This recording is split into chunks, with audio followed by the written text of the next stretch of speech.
तांत्रिक थे जो सन्यासियों को बहुत परेशान करते थे, बहुत तरह से उपहास करते थे, मंत्र का प्रयोग कर देते, अचला छूट गया, लंगोटी छूट गई, कमंडल गिर गया, दंड गिर गया, ऐसे कई तरह के, और उपहास करता है बड़े त्यागी हो सन्यासी।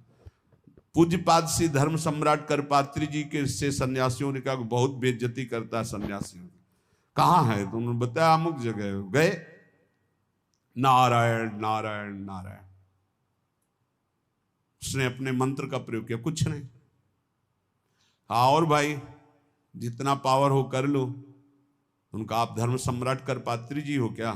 बोले आपको इस परिचय से क्या मतलब, आप अपना तंत्र का प्रयोग कीजिए और जब आपका हो जाए तब मुझे बताना, बस एक बार नारायण बोलूंगा। साष्टांग दंडवत हुआ, महाराज क्षमा को। बोले आज के बाद किसी संत और सन्यासी, क्यों और सबके अंदर क्यों नहीं ऐसा हो? क्योंकि भजन नहीं। भजन में अमोघ सामर्थ्य है, नाम में अमोघ सामर्थ्य है। कोई भी तंत्र मंत्र जादू टोना कोई भी नहीं आ सकता। आप अकेले नहीं हैं, आपके आसपास शक्तियों की सुरक्षा है। आप क्या समझते हो? आप श्री जी के गोरे चरणारविंद की शरण में हो तो श्री जी के चरणों में सुदर्शन चक्र, श्री जी के चरणों में कौमुदी गदा, श्री जी के चरणों में सब जो चरण चिन्ह है वो किसके लिए हैं? हमारे लिए ही तो हैं। हम भक्तों की रक्षा के लिए हुए हैं। श्री राधिका चरणारविंद की उपासना करने वाले उपासक की सुरक्षा चरण चिन्ह करते हैं।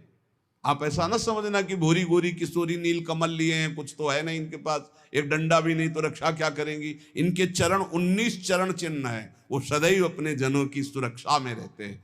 और उनके प्रियतम जितने शक्तिशाली सब उन्हीं से शक्तिशाली है। इसलिए निर्भय निश्चिंत निशोक। हाँ अगर कोई प्रारब्ध भोग है तो वो अपने को भोगना है, मुस्कुराते हुए भोगना। ये नहीं मानना कि किसी ने कुछ कर दिया है, किसी की ताकत नहीं कुछ कर सके। भगवान नाम जापक का शरीर में जो दंड आता है, प्रारब्ध आता है, वो भोगना पड़ता है।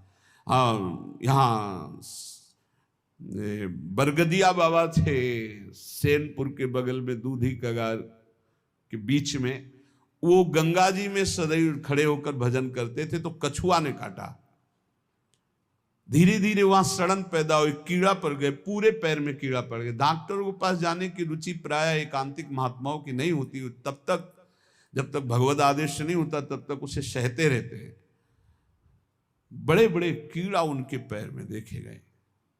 भीषण कष्ट होता होगा लेकिन वो कभी पीड़ित नहीं देखे गए। अब ये प्रारब्ध भोग था उनका, और वो पहले से कह रहे थे कि सब लोग आते हो, जिस दिन प्रारब्ध उदय होगा उस दिन कोई नजदीक नहीं दिखाओगे। तो इतना सड़न और इतना कि सब बाहरी केवल सुख सुविधा, सबको ये भ्रम हो गया कि इतने बड़े भजनानंदी कहे जाते थे, जब इन्हीं के पैर में कीड़ा पड़े सड़ रहे तो इनका भजन क्या। वो सिद्ध पुरुष थे, वो केवल अपने प्रारब्ध शरीर का क्षय कर रहे थे। तो ये कोई ऐसा ना सोचे कि किसी के ऊपर कोई अपना प्रभाव दिखा दे। ये उन्हीं के ऊपर दिखा सकता है जो भजनहीन है, भजन नहीं हो रहा। अगर भजन करोगे तो किसी की भी ताकत नहीं है कि आपको दुख पहुंचा सके। करे भक्ति भगवंत की और करे कबहु नहीं चूक, तो हरि रस में साचो रहे ये साची भक्ति मलूक। यदि सच्चे भाव से चलोगे, भगवान की भक्ति करोगे, नाम जप करोगे, तो हर समय भगवान की सुरक्षा बनी रहेगी आपके ऊपर, भागवतिक सुरक्षा बनी रहेगी। ये अनुभव होता है हर समय भगवान की सुरक्षा का। भक्त को अनुभव होता है भगवान मेरे पास है। जे तेरे घट प्रेम है तो कहीं कहीं न सुनाओ, अंतर्जामी जानिए अंतर्गत को भाव। सुमिरन ऐसा कीजिए दूजा लखे न कोय, ओठ न फरकत देखिए प्रेम राखिए गोय। ऐसा भगवान का भजन करो कि ओठ भी फड़कने न पावे, अंदर ही अंदर नाम चले, कोई जान न पावे तुम कितना नाम जप करते हो। अंतर्यामी भगवान का यदि चिंतन कर रहे हो तो किसी को बताने की, दिखाने की, जताने की जरूरत नहीं। और जब आप ऐसे भजन करोगे तो जहां जहां बच्चा फिरे तहां तहां फिरे जुगाए, कहे मलूक जहां संत जन तहां रमैया जाए। जैसे बछड़ा जहां जहां जाता है गाय रंभाती जाती, ऐसे जहां भक्त चरण रखता वहीं भगवान होते हैं आसपास। चिंता करने की जरूरत नहीं है। माला जपो न कर जपो जिभ्या जपो न राम, ये उनका विश्राम पद है, उनका स्वयं का विश्राम स्थान है ये दोहा उनका। माला जपो न कर जपो जिभ्या जपो न राम, सुमिरन मेरा हरि करे मैं पाया विश्राम। ये स्थिति है, ये स्थिति, ये स्थिति है। ना हाथ से माला जपता हूं, ना जबान से नाम जप करता हूं।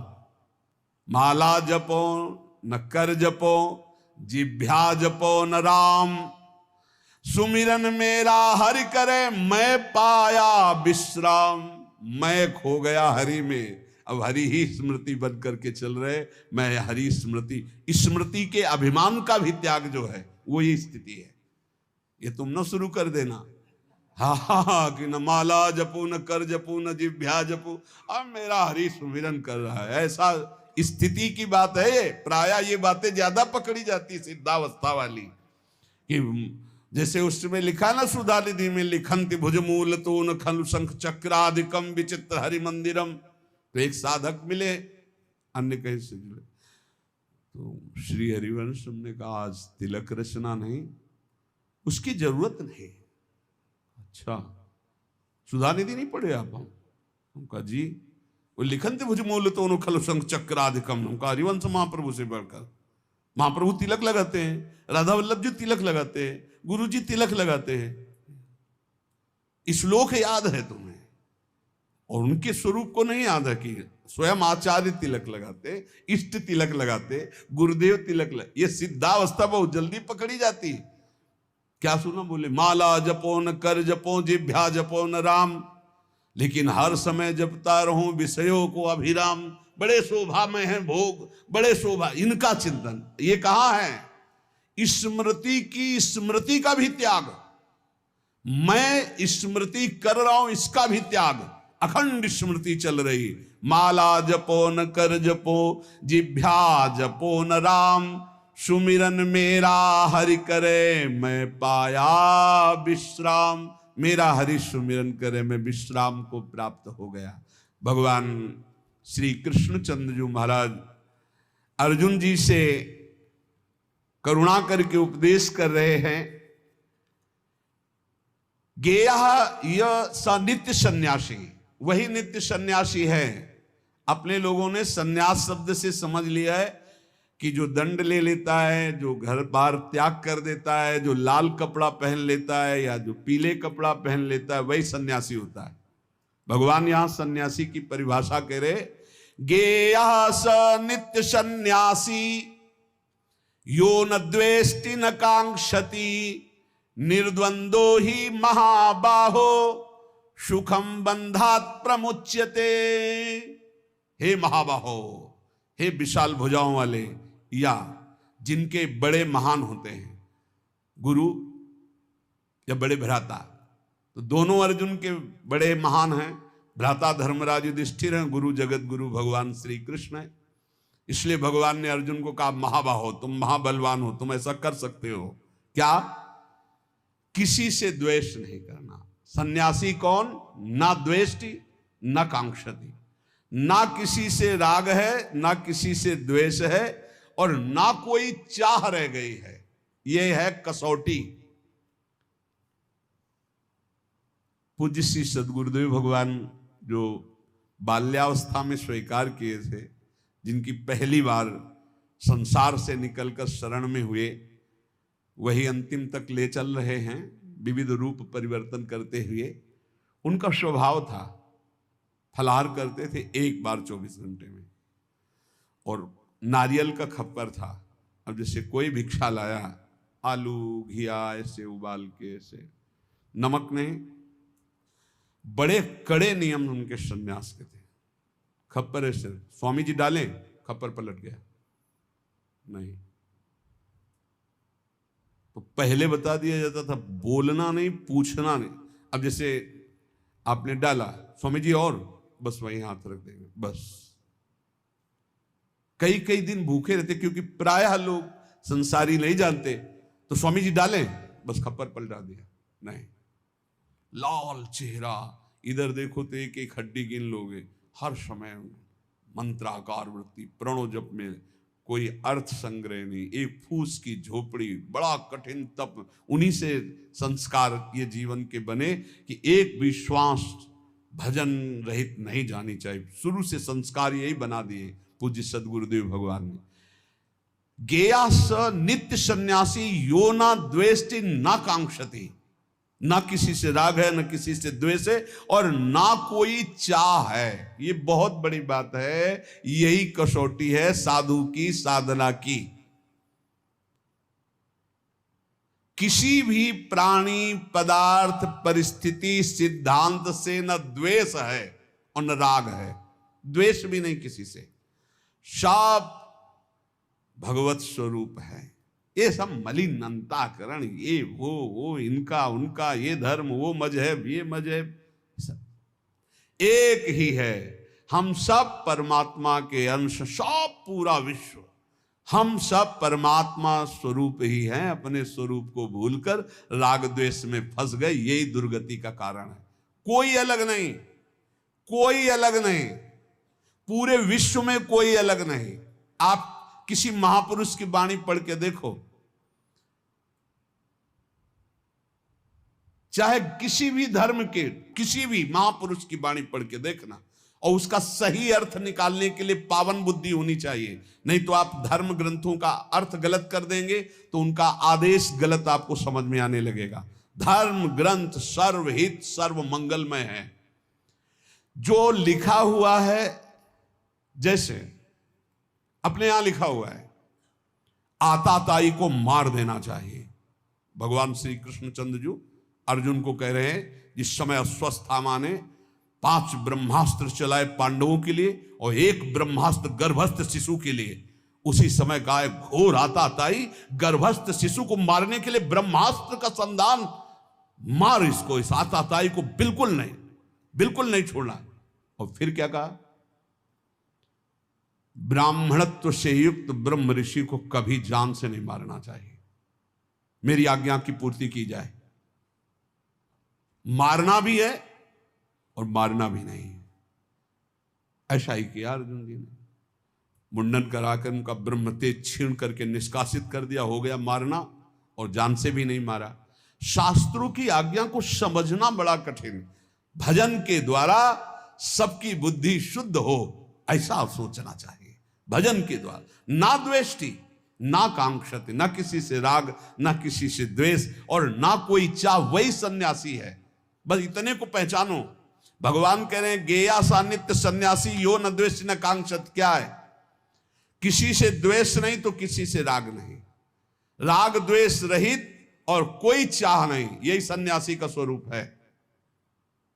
कितनी अंदर स्थिति है, इस बात को देख लो।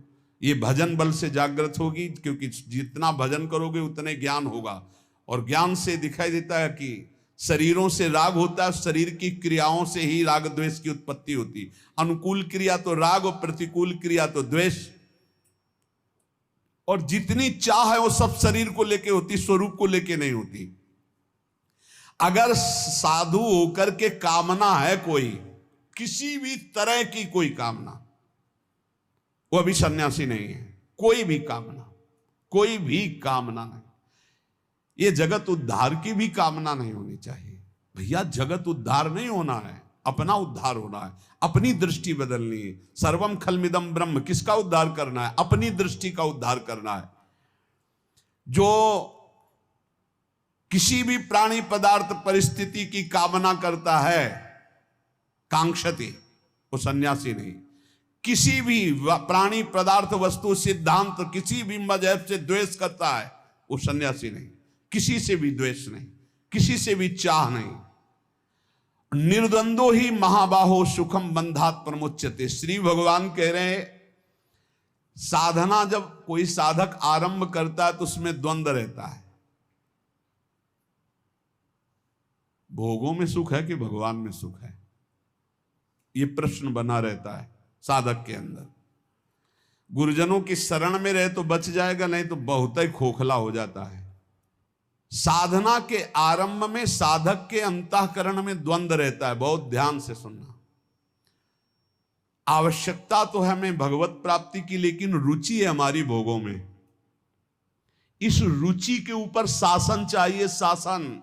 अगर शासन नहीं कर सकते आप, तो अपने आप को गुरुदेव के चरणों में समर्पित करके उनकी शास्त्र की आज्ञा के अनुसार शासन में बंध के रहे। और बिना इसके बंधे सामर्थ्य नहीं आती कि अपने आप को शासन में ले ले। नहीं तो आवश्यकता भगवान की, रुचि भोगों की है, सबकी आवश्यकता भगवान की है, रुचि भोगों की है। बस यही समस्या का समाधान नहीं हो पा रहा। साधना के आरंभ में साधक के हृदय में रहता है कि सत्संग करना, शास्त्र स्वाध्याय करना, विचार करना, नाम जप करना, ये परमात्मा प्राप्ति के लिए है।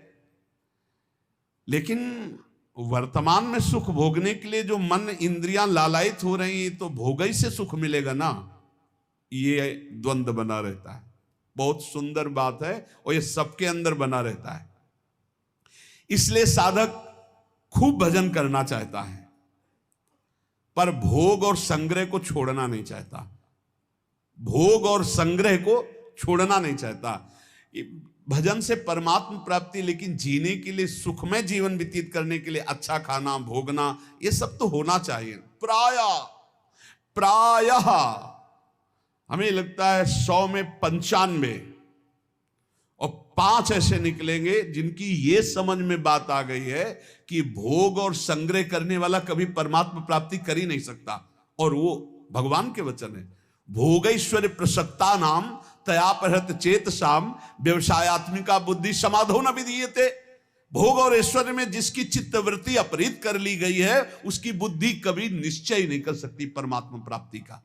तो 100 चलने वालों में 95 इस बात में फिसल जाते हैं कि भजन, साधन, पाठ, पूजा, दिनचर्या तो करेंगे, लेकिन मनोरंजन भी होना चाहिए। इंद्रियों को खान पान, भोग विलासिता, इससे रोज दिन आराम से कट रहा है। और वो ये नहीं जान रहे कि अंधा बटे पड़ा चबाए, ये जो हम कर रहे हैं, हमारी सारी साधना मिट्टी में मिल रही। अब वो संग 2 प्रकार का करता है। एक करता है भागवतिक संग, जैसे सत्संग हो रहा है, और एक करता है भोगों वाला संग, क्योंकि उससे उसके मना इंद्रिय की पूर्ति होती रहेगी। और इससे सोचता है कि भगवान तो मिल ही जाएंगे, पर वो बड़े कृपालु हैं, प्राप्ति तो हो ही जाएगी। अब उसके भावों में परिवर्तन, जब वो भोग भोगता है, क्योंकि भगवान के मार्ग का साधक है, तो उसके अंदर जलन पैदा होती है। गलत तो हूं, ये ठीक नहीं। पक्का आप देख लीजिए, अगर थोड़ी भी भक्ति कर रहे हो, तो आप जब गलत भोग भोगोगे, तो आपके हृदय में एक पश्चाताप होगा, एक घृणा होगा, एक जलन होगा, एक ऐसा लगेगा, हे भगवान कब मैं सुधरूंगा। ऐसा होने पर भोग भोगते समय भी वो अशांत रहता है, क्योंकि सत्संग करता है, साधन करता है, तो भोगों में उसे शांति कैसे मिल सकती है? उसके अंदर जलन होती, मैं गलत हूं। करते समय भी, भोगों को भोगते समय भी उसके अंदर रहता, मैं बहुत नीच हूं, मैं गलत हूं। ऐसा कैसे दूर हो, हे भगवान कैसे दूर? उस समय भी वो सुखानुभूति नहीं कर सकता। अब साधक के अंतःकरण में ये द्वंद्व बना रहता है कि भोग सही है या परमात्मा भजन सही है। इस द्वंद्व पर टिका हुआ 50 वर्ष निकल जाते हैं साधना करते, 50 वर्ष निकल जाते हैं। और गुरु कृपा पात्र पहले ही सीढ़ी से काट के फेंक दिया उन्होंने। नहीं, भोग संग्रह ये सब नरक आदि की प्राप्ति के कारण निर्विकार भाव से भगवान के बहुत जल्दी लाभ प्राप्त। इसीलिए कहा है कि गुरु सेवा तज करहि जबान, यह है अधर्म यह है सभान, कान न रसिकन में रहा। उसके हृदय में जो गुरु कृपा पात्र होता है, उसके हृदय में रहता है सांसारिक और भोग संग्रह। तो सब भोग रहे हैं, अगर इससे तसल्ली होती तो सबको शांति मिल जाती। नहीं, मैं ऐसा गलत मार्ग अपनाऊंगा नहीं। वो परमात्मा तत्व की तरफ एक निश्चय करके निर्द्वंद होके चल देता है। नहीं तो भाई आपको सच्ची कहते हैं, चलने वालों में 95% बैलेंस बना के चलते हैं। इतना तो चलेगा, और ये बात भगवान की भूल जाते हैं कि भोगेश्वर प्रसक्ता नाम तयापहृत चेतसाम व्यवसायत्मिका बुद्धि समाधो न विधीते। वास्तव में संसार का बहुत जन्मों से महत्वंताकरण में बैठा है, इसलिए वो भोग बहुत प्रिय लगते हैं। आज सामने भोग उपस्थित हुआ, भोग लेते, भगवान तो क्षमा ही कर देंगे। और भगवान कहा है हम स्वाम स्वरूपापे भ्यो मोक्षयिष्यामि मा शुचा। अब ही एक बार गलती मान लेंगे भगवान से, पर ऐसे को क्षमा नहीं मिलता, ध्यान रखना। क्षमा मिलता है कि अबलो नसानी अब ना न सही हो, ऐसे को क्षमा नहीं मिलता है, ऐसे का प्लस होता जाता है। जो साधक प्रायः इस बात को पकड़िए, भोग भोगते हुए भगवत प्राप्ति चाहता है, वो दूसरों से सुख लेने की भावना वाला होता है। उसका शरीर और पदार्थों में ममत्व होता है, अंतःकरण मलिन होता है, इसीलिए उसकी रुचि भोगों में होगी, वो अंदर चाहत भगवान की प्राप्ति की होगी। साधक है ना, चाह तो कहीं ना कहीं है, कसक है उसकी कि यार भगवान मिल जाते तो ठीक था, पर भोग छोड़ नहीं सकता।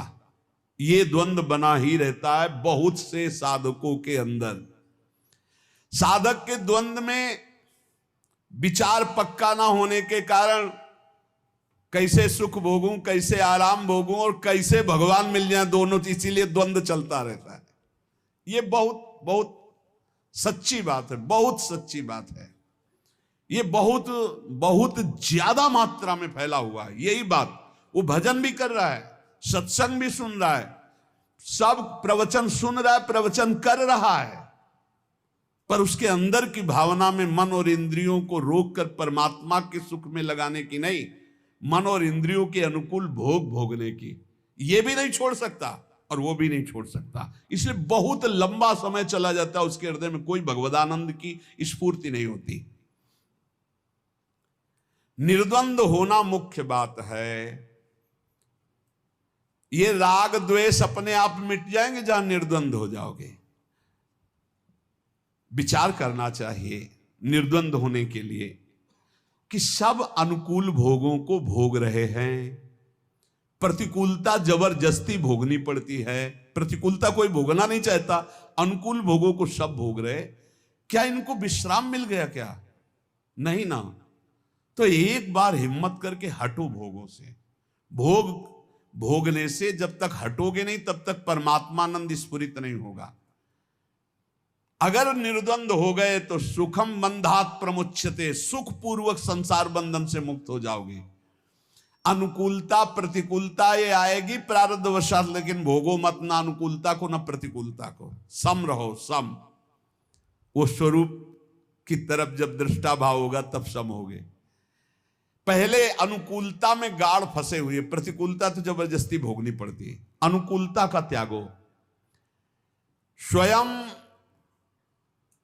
आप विचार करो, नाप इंद्रियों, बहुत ध्यान देने का एक गूढ़ विषय, इसीलिए धीरे धीरे बोल रहे हैं। आप इंद्री नहीं हो जो इंद्रियां भोग मांग रहे हैं, आप मन नहीं हो जो मन भोग मांग रहा है, आप दे रहे हो। आप बुद्धि नहीं हो जो बुद्धि निश्चय कर रही कि इन भोगों में सुख है। आप परमात्मा स्वरूप हो। यही आपका बंधन हुआ है जो आप अंतःकरण इंद्रियों में तदात्म हो गए। एक बार हिम्मत करो, इन दुष्ट इंद्रियों और दुष्ट मन की मांग के विरोध में हो जाओ। हिम्मत करो एक बार विरोध में। लेकिन गुरु के विरोध में करवा देंगे इंद्रियां मन, शास्त्र के विरुद्ध चलवा देंगे, लेकिन इनके विरुद्ध तुम हो जाओ, इतनी हिम्मत। तभी नाम से श्री हरिवंश नाम बल्लहो। क्या हुआ? मन और इंद्रियों से ममता इतनी हो गई कि पदार्थ, व्यक्ति, क्रिया जो मन इंद्रियों को अच्छी लग रही उसी के हम अधीन हो गए। बड़ी सुंदर बात है, देख लो, अंदर की बात है। देखो, सुषुप्ति में कुछ याद नहीं रहता, फिर भी आप जीवित रहते हैं। आपको ये भ्रम दे दिया गया अंदर कि अगर हम ये भोग नहीं भोगेंगे तो हम रह नहीं पाएंगे। अगर कोई भी भोग है, सुषुप्ति में कौन सा भोग होता? सुषुप्ति में, स्वप्न की बात नहीं कह रहे, 6 घंटे आप बिना भोग के होते हैं, कोई भोग नहीं, खाना पीना सोचना कुछ भी, कोई भोग नहीं। ठप पूरा रहता है सिस्टम, अंतःकरण शांत, तभी घोर सुषुप्ति में गए तो आनंद आता है कि नहीं बाद में, यार 6 घंटे सोए। तो भोग त्याग, संसार के चिंतन के त्याग का आनंद देख लो अज्ञान में। जब सुसुप्ति में चले गए, 6 घंटा बाद उठे तो आहा एकदम नई चेतना आई। क्यों? 6 घंटे कोई संसार का चिंतन नहीं किया, 6 घंटे कोई भोग नहीं भोगा, किसी भी तरह का खान पान कोई भोग नहीं भोगा। अगर वही जागृत में स्थिति हो जाए तो उसी को समाधि कहते हैं। सुषुप्ति अवस्था में जब तुम 6 घंटे संसार को भूले हुए थे तब भी तुम जीवित थे। तो जागृत अवस्था में तुमने ये क्यों मान लिया कि मैं इन भोगों के बिना जीवित नहीं रह सकता, मैं नहीं रह पाऊंगा? क्यों मान लिया? इस प्राणी के बिना, इस शरीर के भोग के बिना, इस पदार्थ के भोग के बिना, इस वस्तु के बिना, इस नशा के बिना मैं नहीं रह सकता। यह है अपनी स्वतंत्र सत्ता को खोकर अधीन हो जाना भोगों के। ये अधीनता कब तक बनाए रखोगे? संसार का राग उत्पन्न होता है, नष्ट होता है। राग कभी स्थायी नहीं होता। किसी एक भोग को भोगते रहो, अगर घृणा ना हो जाए तो कहना दूसरे नए भोग को उसी भोगने की इच्छा हो जाएगी। नए नए प्राणी, नए नए पदार्थ, नए नए शरीर, नए नए भोग हमें चाहिए।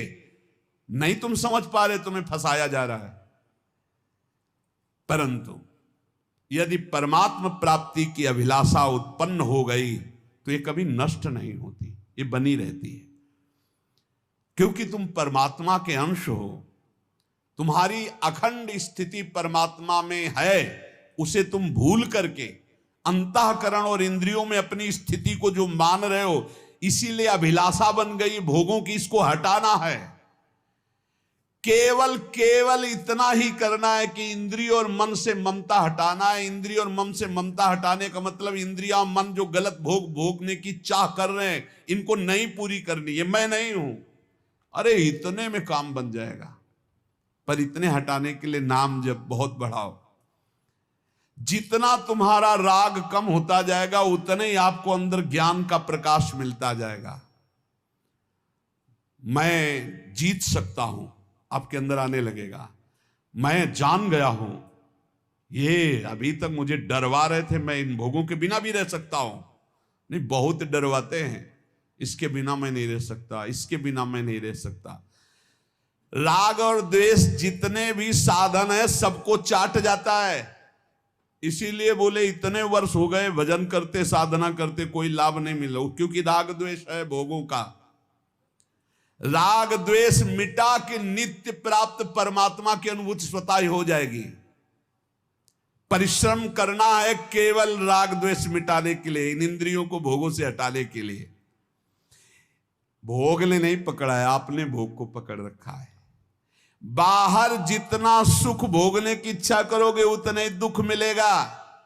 भीतर आकर के इनसे निरपेक्ष हो जाओगे उतने ही सुखी हो जाओगे। इस जड़ शरीर और जड़ इंद्रियों में तदात्म होने के कारण ये भोग हमें परास्त कर रहे हैं, और इनसे अलग हो तुम। इतना अनुभव करो, इनके अधीन मत हो, अभी निर्द्वंद हो जाओगे। भगवान करें निर्द्वंद जो है वो सुख पूर्वक संसार से मुक्त हो जाता है। फिर सारांश में हम चाहते हैं भगवान से मिलना, पर रुचि हमारी भोगों में है। बिना भोगे हम जी नहीं सकते, ऐसा हमारे मन में कमजोरी बैठ गई है। चाहे वो खान पान, नशा, कुछ भी भोग प्रकृति का, बिना प्रकृति के भोग के हम जी नहीं सकते। नहीं, ये मेरा विषय नहीं है, मैं अविनाशी हूं। अब हमको इन्हें धर्म से चलाना है। शरीर पोषण के लिए धर्म पूर्वक विषय सेवन करना है। पहले अधर्म भोगों का त्याग करो, थोड़ा निर्मलता आएगी, फिर भोक्ता भाव का भी त्याग हो जाएगा।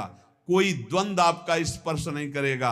आप निर्विकार होकर परम पद में स्थित थे, स्थित हैं, स्थित रहेंगे, ऐसा अनुभव हो जाएगा। इसलिए सारांश फिर वही पुनरावृत्ति, सारे कर्म भगवान को समर्पित करो, कोई भी पाप कर्म ना बनने पावे, और निरंतर नाम जप करो। आप अपने आप गुणातीत हो जाओगे, आप द्वंद्वातीत हो जाओगे, आप योग क्षेम की चिंता से ऊपर उठ जाओगे, परमानंद में डूब जाओगे।